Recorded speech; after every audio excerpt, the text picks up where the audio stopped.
출애굽기 20장 8절에서 11절 제가 봉독하겠습니다. 안식일을 기억하여 거룩하게 지키라. 엿새 동안은 힘써 내 모든 일을 행할 것이나 일곱째 날은 내 하나님 여호와의 안식일인즉 너나 내 아들이나 내 딸이나 내 남종이나 내 여종이나 내 가축이나 내 문 안에 머무는 객이라도 아무 일도 하지 말라. 이는 엿새 동안에 나 여호와가 하늘과 땅과 바다와 그 가운데 모든 것을 만들고 일곱째 날에 쉬었습니다.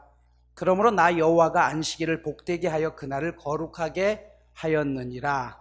아멘. 기독교 신앙의 중심에는 반드시 주일이 있죠. 그리고 이 주일 신앙에는 반드시 교회에 나와서 예배 드리는 기독교인들의 책임이 있습니다. 지난 주간 또 이번 주간 많은 교회들이 주일을 지키는 데 있어서 교회에서 예배를 강행해야 되느냐 아니면 잠시 멈춰야 되느냐라는 문제들로 교회 안에서도 목회자들끼리도 고민이 있습니다. 오늘은 이 부분에 대한 정리가 좀 필요할 것 같아서 2주 동안 에베소서를 잠시 멈추고 오늘 이 부분을 말씀을 드리고 싶습니다. 본문은 안식일에 대한 규례죠. 그러나 예수님 부활 이후에 안식일이 주일로 바뀌었기 때문에 이미 이 부분에 대해서는 충분히 말씀을 드렸어요. 안식일이 곧 주일임을 말씀하면서 오늘 본문을 열어갑니다. 여러분, 주일을 지키느냐 못 지키느냐라는 문제는 성도가 신앙을 지키느냐 못 지키느냐 하는 문제와 관련되어 있습니다. 안식일의 원래 뜻은 영어로 보면 중지, 휴식이라는 뜻이에요. 하나님께서 거룩하게 구별하여 놓으신 이날에 모든 힘든 노동으로부터 잠시 멈추고 하나님을 바라보라라는 의미가 여기에 있습니다. 10계명 중에 4번째 계명에서 안식일을 지키는데 본문에 보면 안식일을 거룩하게 지키라라고 명령하고 있어요. 왜 안식일을 거룩하게 지켜야 되느냐? 11절에 보면 나 여호와가 안식일을 복되게 하여 그날을 거룩하게 하였느니라라고 이야기해요. 그러니까 하나님이 안식일을 거룩한 날로 지정해 놓으셨다는 것이에요. 여러분, 다시 말씀드리지만 안식일 날 장사를 하다가 멈추는 것은 분명한 손해입니다. 안식일을 지킨다고 해서 하나님께서 다른 날 더 장사가 잘 되게 한다는 보장 없습니다. 분명히 말씀드렸죠. 그러면 다시죠. 분명한 손해예요. 그러나 그보다 더 중요한 의미는 하나님께서 우리들에게 안식일을 주신 물질적인 부를 누리도록 하신 것이 아니라 거룩한 날, 그날을 위해서 너희에게 생명까지 준 나를 위해서 그날을 구별해 줄 수 있느냐는 것이에요. 분명 너에게 손해지만 손해라고 여기지 아니하고 나에게 헌신하고 나를 만나러 와줄 수 있느냐는 것이에요. 왜요? 믿는 사람들은 하나님과의 교제가 인생의 전부입니다. 이 날은 내 자신을 위해서 지키는 날이 아니라 하나님과 나와의 영적인 교제를 이루기 위해서 지키는 날이기 때문에 그래요. 그래서 이날 우리는 하나님 앞에 예배드립니다. 그 이유는 구원의 감격 때문이죠. 그냥 구원으로 끝나는 것이 아니라 우리가 하나님의 자녀가 되었고 하나님은 우리에게 상속자라고 명령해 주셨고 천사보다 더 나은 존재로 우리를 선택하셨다라고 성경은 이야기해요.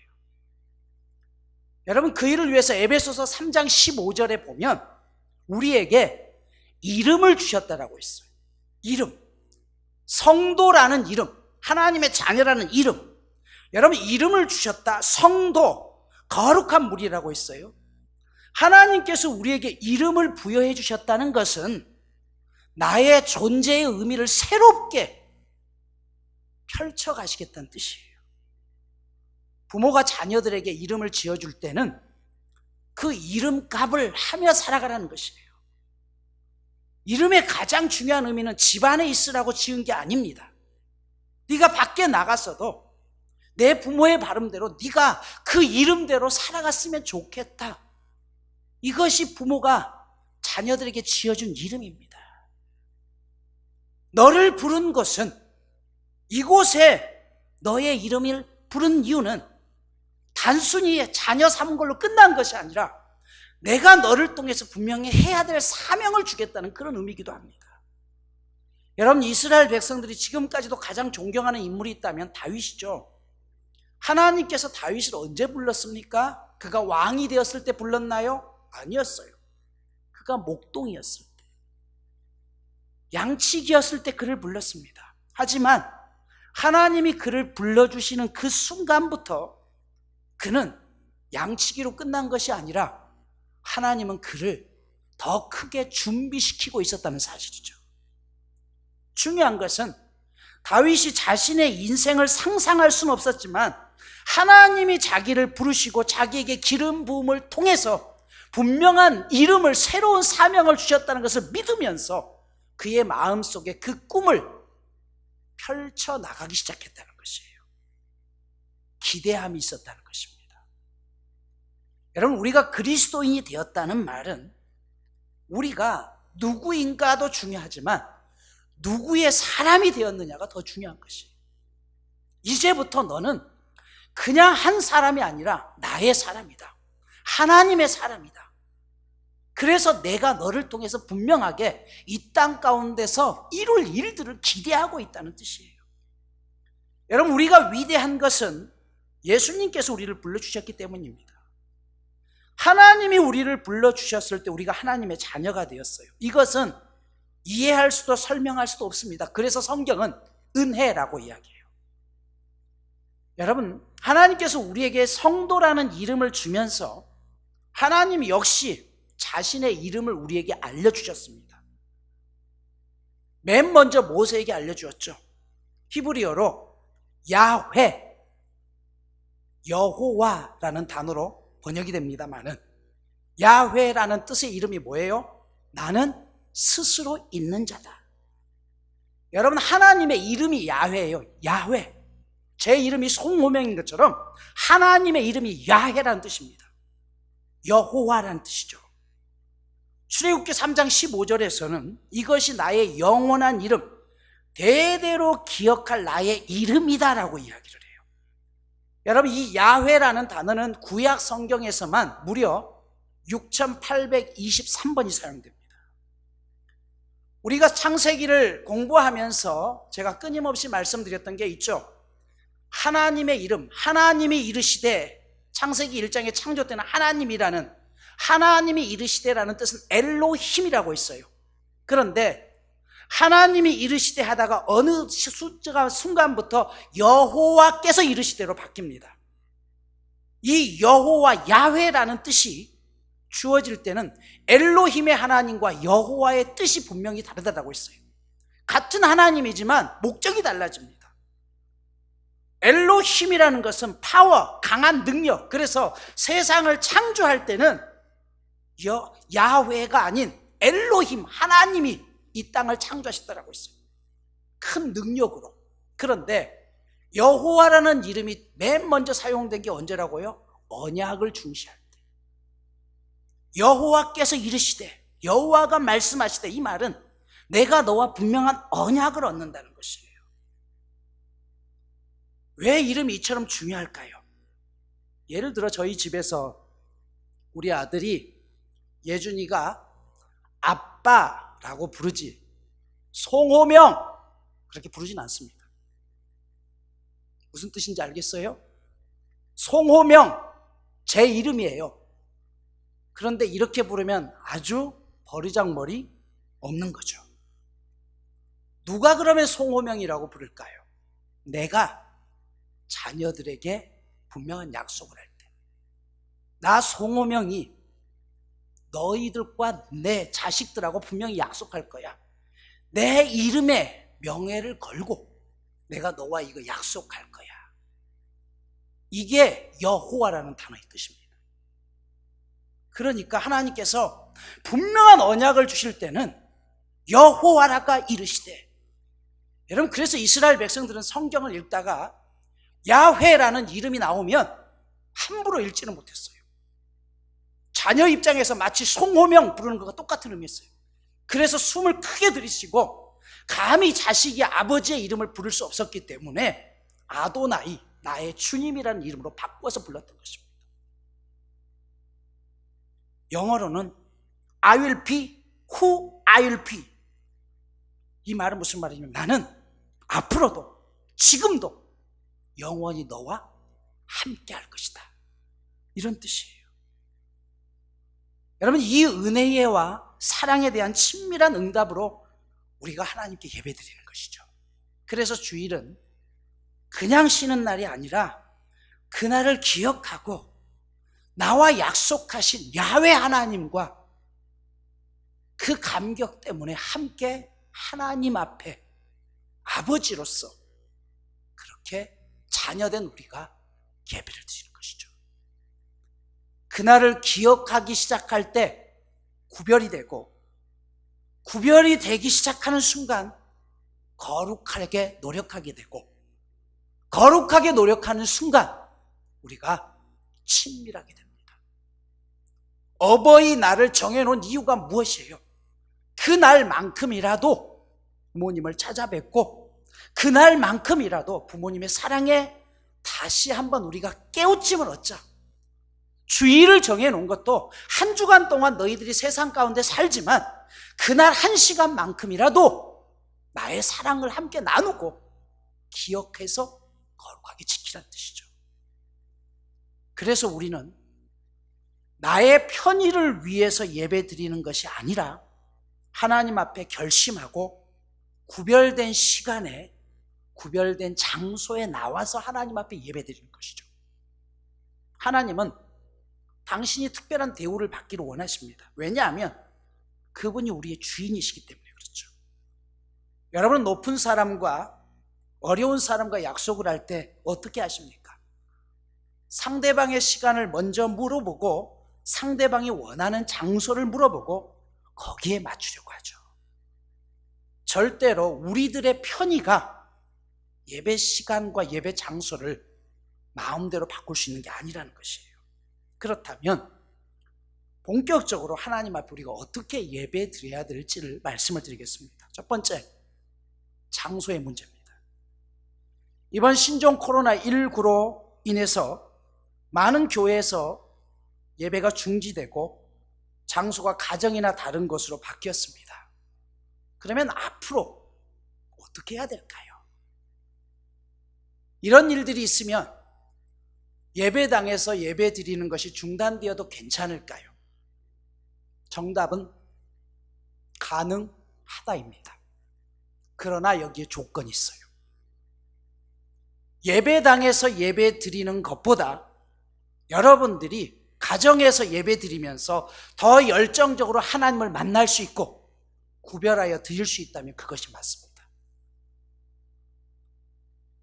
이 시대에 교회에서 상처받고 떠난 후 교회 출석을 쉬고 있는 많은 가난한 교인들이 자신들은 온라인으로 예배를 드리고 있기 때문에 나는 크리스찬이고 문제 없다라고 이야기합니다. 그러나 정말 그럴까요? 여러분들이 가정 예배를 드리면서 하나님 앞에 나오는 것처럼 제대로 된 격식을 차리고 예배를 드리십니까? 집에서 입던 잠옷 그대로 걸치고 대충 시간 때우기 식으로 예배를 드린다면 하나님이 그 예배를 과연 제대로 받으실까요? 만약 여러분이 가정에서 이 예배당에 나오는 것보다 더 하나님 앞에 구별해서 정성을 다해서 예배 드릴 수 있다면 그곳에서 예배 드리는 게 맞아요. 하나님은 때와 장소를 구분하지 않습니다. 그보다 더 중요한 건 뭐예요? 정성이죠. 거룩이 뭐라고 했어요? 구별이에요. 가정의 그 시간을 정말 하나님을 위해서 모든 걸 다 마치고 이 시간은 하나님 앞에 절대로 드려야 된다고 해서 예배 드릴 수 있다면 거기서 드리는 게 맞다니까요. 그러나 그렇지 않다면 우리는 예배당에 나와서 예배 드리는 것입니다. 그리고 교회에 나와서 예배 드리는 또 가장 중요한 이유 중에 하나는 성도의 교제 때문이에요. 만약 이 교제가 필요 없다면 교회가 세상 속에 있어야 될 이유가 전혀 없습니다. 그냥 산속으로 들어가면 안 될까요? 왜 세상 한가운데 교회가 세워졌을까요? 앞에서 이름의 중요성을 말씀드렸는데 인류 최초의 살인자가 가인이죠. 그리고 하나님 앞에 예배자로 섰던 아벨의 이름의 뜻이 뭔지 아세요? 가인이라는 이름의 뜻은 만들어진 존재란 뜻이에요. 하나님께 만들어진 존재. 마치 하나님께서 흙으로 사람을 빚어서 만드셨던 것을 연상시키는 그런 이름입니다. 그런데 아벨이라는 이름의 뜻이 재밌습니다. 그 입은 입김, 숨, 허무라는 뜻이에요. 그래서 두 사람의 이름만 놓고 본다면 하나님이 흙으로 사람을 만드시고 숨을 불어넣으신 것처럼 가인은 만들어진 존재고 아벨의 숨이 후 하고 불어져 있어야지만 둘이 서로 만나야지만 살아 움직이는 존재가 되는 것이에요. 가인 혼자만 있으면 거기에 숨이 없으면 만들어지긴 했지만 아무 존재가 아니고 죽은 존재도. 마찬가지로 숨은 있지만 있어야 될 만들어진 존재가 없으면 이것은 형체가 없는 존재가 됩니다. 가인과 아벨이 서로 부족한 부분들을 만나서 한쪽은 만들어져 있지만 그 안에 또 하나의 숨이 들어갈 때 가인과 아벨이 만날 때 진정한 하나님 앞에 살아있는 존재가 된다는 사실이에요. 왜 하나님께서 인류 최초의 인간들을 그런 이름을 주었을까요? 그냥 아무런 의미 없이? 아니요.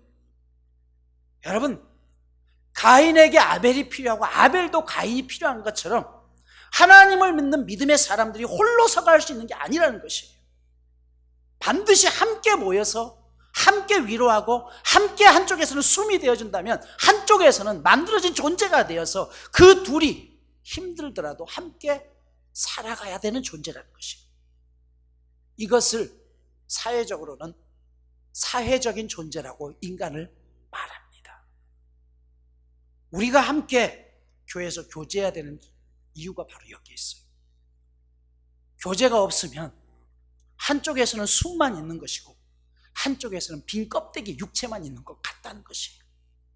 이 둘이 서로 죽여야 될 존재가 아니라 연합해야 될 존재라는 것입니다. 우리가 예배당에 나와서 그냥 예배드리는 것을 끝나는 것이 아니라 교제를 이루어야 될 이유가 바로 여기에 있는 것이죠. 주님이 그래서 우리에게 주신 마지막 유언이 뭐라고 했어요? 증인이 되라는 것이잖아요. 그 일을 위해서 우리는 교회에서 교제하고 그 교제의 그 놀라운 뜻을 알았으면 그것을 세상으로 퍼뜨려야 될 책임이 있다는 것입니다. 신명기 12장 5절을 보면 오직 너희의 하나님 여호와께서 자기의 이름을 두시려고 너희 모든 지파 중에서 택하신 곳인 그 계실 곳으로 찾아 나아가서라는 말이 있어요. 여호와의 이름을 두신 곳, 너희 지파 중에서 택하신 그곳, 그 계실 곳이라고 분명히 이야기했어요. 여러분, 이스라엘 백성들이 광야 생활 당시에는 옮겨 다녀야 했지만 이제 가나안 땅에 정착하게 되면서 아무 곳에서나 예배드리지 말라고 했습니다. 그 이유가 있어요. 가나안 땅에 들어가면 바알 신에게 제사드렸던 산당들이 있습니다. 산의 제일 꼭대기에 다른 신을 제사하기 위해서 드렸던 산당이 있었어요. 거기에 찾아가지 말라는 것이에요. 왜? 섞여버리니까. 그래서 구별하라는 것입니다. 이 시대의 문제는 아무 곳에서나 예배드려도 된다는 생각입니다. 그러면서 어떻게 돼요? 세상에 잡다한 것들과 섞여버려요. 하나님은 섞이지 않는, 거룩이라는 건 구별이라 해서 구별, 섞이지 않는 그 모습 그대로 오기를 원하는데 우리는 자꾸 섞어버려요. 장소의 구별이 사라지다 보면 자연스럽게 주일 성수도 사라집니다. 꼭 교회 와서 예배드려야 될 이유도 없어지는 것이죠.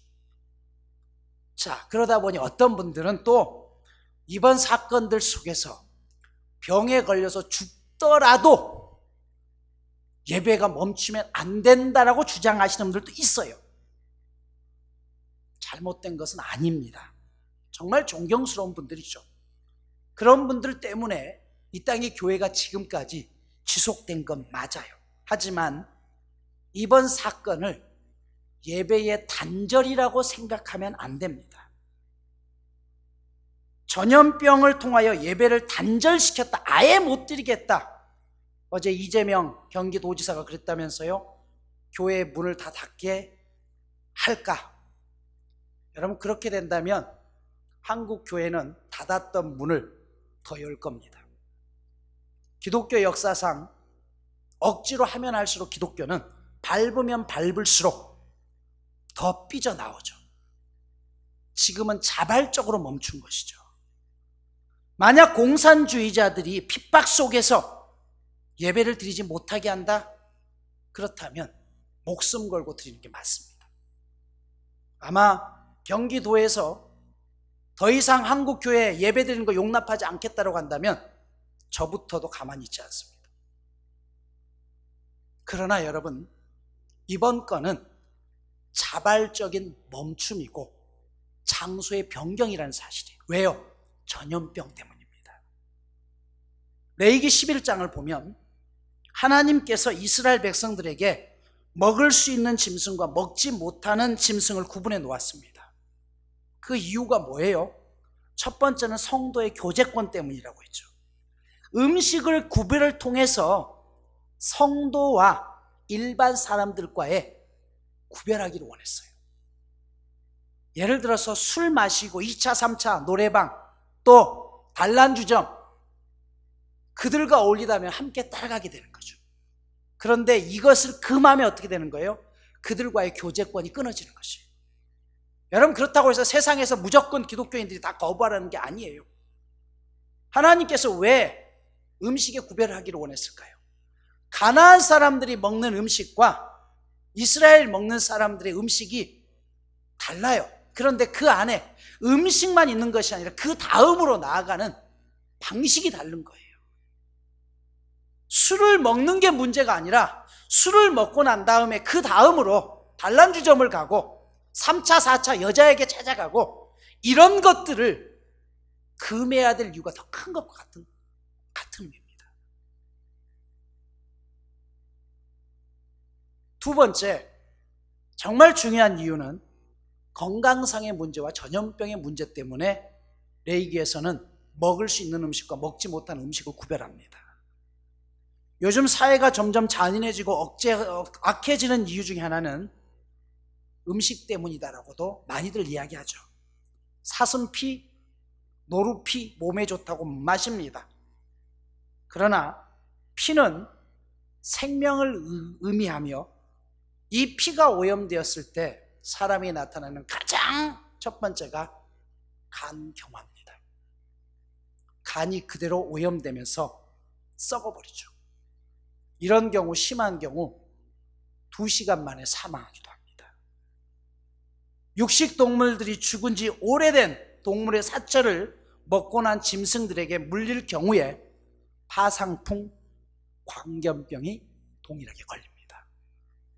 몇 년 전 중국 전역에 퍼져서 공포에 떨게 했던 사스도 결국은 병든 양을 요리해 먹은 사람들로부터 퍼졌다고 하죠. 코로나19도 여러 가지 이유가 있지만 지금 현재적으로 밝혀진 원인은 뭐예요? 박쥐로부터 전염되었을 것이다라고 추정합니다.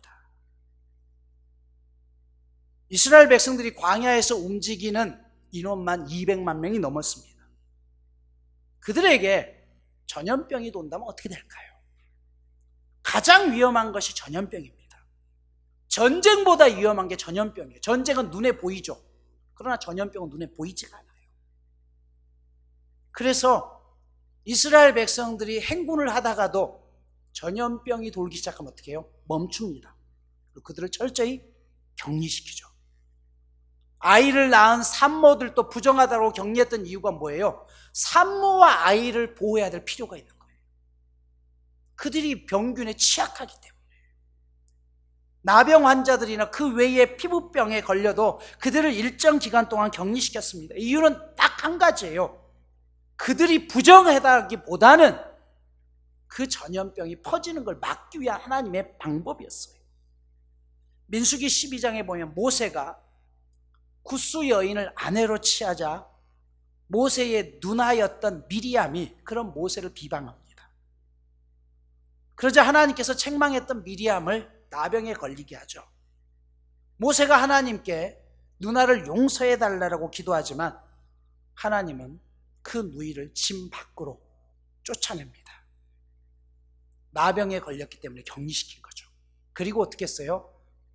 민수기 12장 후반부를 읽어보면 이스라엘 백성들이 모든 걸 멈췄어요. 행군하지 않습니다.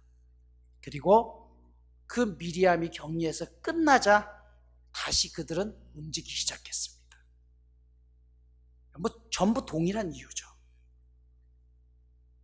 그렇다면 이번 전염병의 상황에서 한국 교회에서 자발적으로 예배당에서의 예배를 멈춘다는 것은 예배가 끊겨졌다는 것이 아니라 전염병의 특수한 상황 때문에 장소를 변경해서 드렸다는 것으로 이해를 하셔야 됩니다. 그리고 이 문제가 해결이 되면 다시 우리가 뜨겁게 예배드릴 수 있는 구별된 장소인 예배당으로 돌아오는 것이 맞다는 것이죠. 그래서 교회마다 목회자가 판단해서 전염병의 위험이 높은 교회들은 예배에 일시적인 변화를 준 것이고, 또한 목회자가 판단하기에 그럼에도 불구하고 우리 지역은 아직 예배 드려도 괜찮다라고 생각하는 교회에서는 예배를 드리는 것입니다. 만약 이곳이 대구와 경북 지역이라고 한다면 우리 교회도 주일 예배조차도 차단하는 게 옳겠죠. 또 이 지역 안에서 어떤 교회들은 오늘도 예배를 드리지 않는다고 해서 잘못된 게 아니라는 것이, 예배의 장소의 변화이기 때문에 전염병의 특수한 상황에서는 얼마든지 그렇게 할 수 있습니다. 그런데 이런 상황적인 이유를 알지 못하고 예배를 멈추지 않고 강행하는 것에 대해서 언론에서는 교회가 예배를 멈추지 않는 이유 중에 가장 큰 이유가 헌금 때문이다라고 보도를 하면서 마치 교회가 목사들이 헌금에 목숨을 거는 것처럼 그렇게 몰아가고 있는 것이 참으로 안타깝습니다.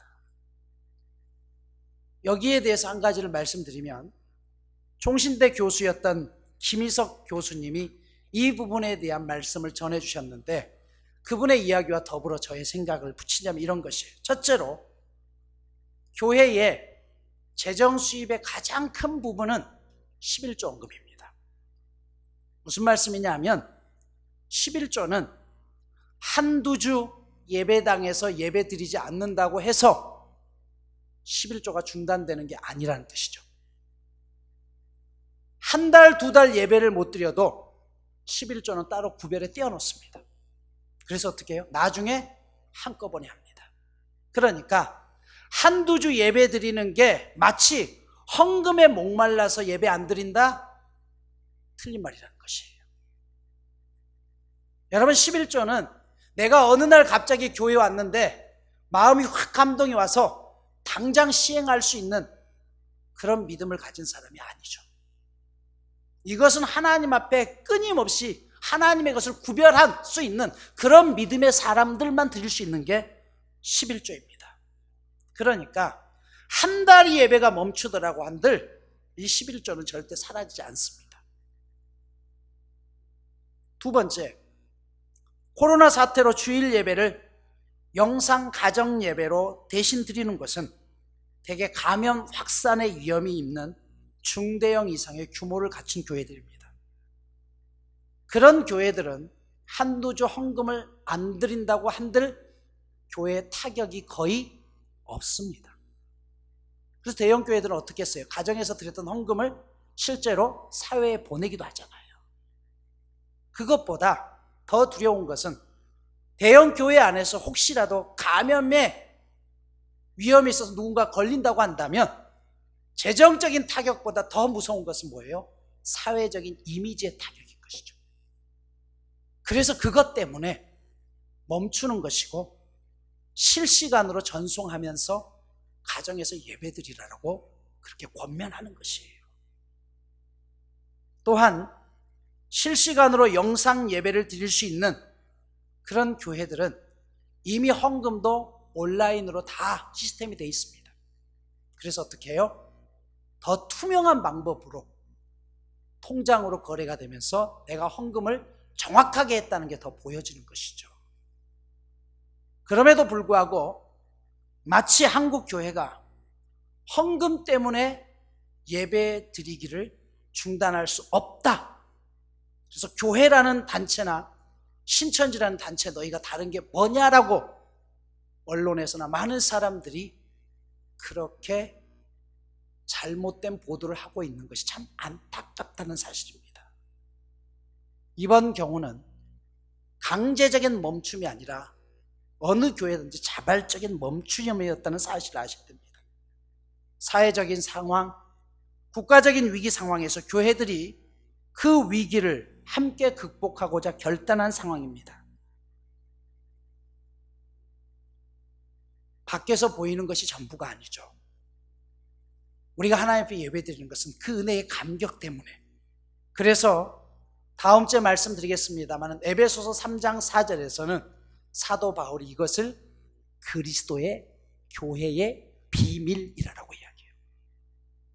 우리에게는 알려져 있지만 밖에서는 알 수 없는 거라는 것이죠. 말씀을 마무리합니다. 우리는 예배자가 되기 위해 거룩해야 한다고 생각합니다. 하지만 예배는 거룩한 자가 드리는 것이 아니라 예배함으로 거룩함에 이르게 됩니다. 예배자의 삶을 산다는 것 역시 우리가 거룩하기 때문에 그것이 아니라 예배 가운데 우리의 영혼이 하나님으로부터 오는 영적인 결과인 것입니다. 다니엘의 이야기를 하면서 말씀을 마무리합니다. 다니엘이 사자굴에 던져지기 전에 그의 삶을 묘사한 구절이 성경에 총 153구절이 나옵니다. 그러나 다니엘이 왕에게 하나님의 천사를 보내 사자들의 입을 봉하셨다라는 이야기하는 두 구절을 제외한다면 거기서 무슨 일이 일어났는지, 사자굴 속에서 다니엘이 어떻게 살았는지, 사자가 어떤 모습으로 다니엘을 공격하지 않았는지 여기에 대한 것은 하나도 기록되지 않았습니다. 그 이유는 다니엘이 사자굴에서 발휘한 용기와 믿음이 이 이야기의 핵심이 아니기 때문이에요. 그 기적이 이야기의 핵심이 아니에요. 사자의 입을 봉하신 분은 하나님이십니다.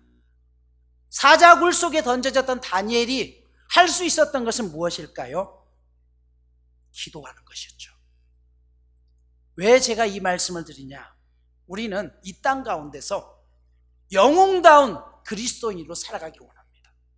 내가 사자굴 속에 들어갔는데 사자가 나를 물려고 하니까 주먹으로 쳐버렸다. 그래서 하나님이 함께 하신 그 능력 때문에 이와 같이 했습니다. 그게 하나님께서 우리에게 원하시는 걸까요? 그게 아니라는 것이에요. 그가 사자굴 속에 던져짐을 통해서도 두려워하지 않았던 이유는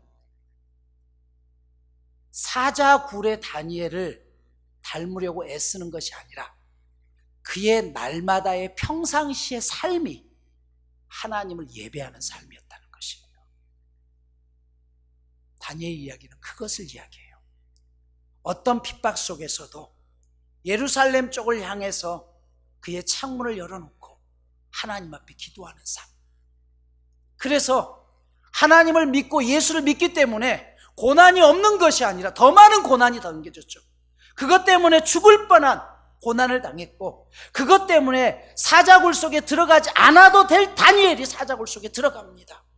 여러분, 예수를 믿는다는 것은 사자굴 속에 던져질 나를 하나님이 끄집어내는 게 아니라, 그럼에도 불구하고 네가 사자굴 속에 들어갈지라도 매일매일 하나님과의 영적인 교제가 있었기 때문에 그 속에서도 두려워하지 아니하고 하나님께서 죽으면 죽으리라는 그런 믿음을 가지고 살아가는 예배자의 삶을 살기를 원하느냐. 그것이 다니엘이 우리에게 주고자 하는 메시지인 것입니다. 사랑하는 여러분, 힘들고 어렵지만 이럴 때일수록 교회는 하나님 앞에 여러분이 있는 그 현장에서 더 기도해야 됩니다. 이 모든 문제를 해결하실 분은 나라의 지도자들이 아닙니다. 우리는 하나님만이 이것을 해결할 수 있으리라고, 그리고 그 일을 위해서 이 땅의 크리스찬들이 삶의 현장에서 뜨겁게 예배하기를 원하신다는 사실입니다. 오늘 우리가 하나님 앞에 다시 회개하고 무릎 꿇고 예배함으로 이 모든 어려움이 이겨내는 저와 여러분 모두가 되시기를 간절히 축복합니다. 하나님, 우리가 예배자로 살아가야 될 이유가 여기에 있습니다. 힘들수록 어려울수록 내가 있는 삶의 현장에서 더 뜨겁게 예배하게 하옵소서. 예수님의 이름으로 기도드립니다. 아멘.